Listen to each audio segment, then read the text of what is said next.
In equations, students sometimes mix up the idea that you have like terms that you need to combine versus situations where you have variables on both sides of the equation.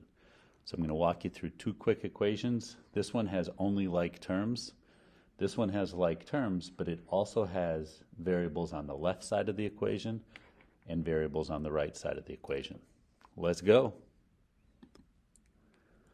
You'll see that my very first step is distribution, and as I do this step, I notice that on the left side of the equation, I have this term and this term that both have the same x, they have the same variable and the same exponent, so I combine them because they're both on the same side of the equal sign. A 3x and a minus 7x is a negative 4x, and notice how I copy everything else straight over. Now I just solve for x. I move the 15 over. That looks like that'd be a 24. I divide each side by negative 4, and I get x equals negative 6. The key difference between the one I just did and the one I'm about to do is this one's going to have variables on the left side of the equal sign and the right.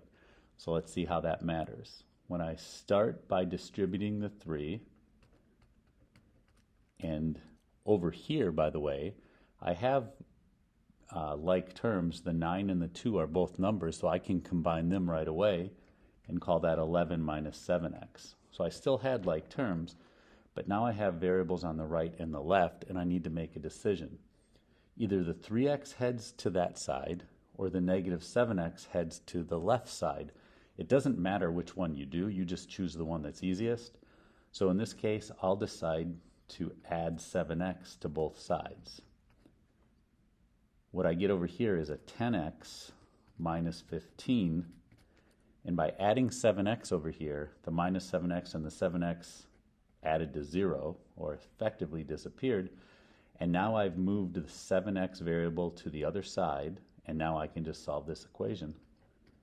10x equals, I have to move the 15 over there, divide,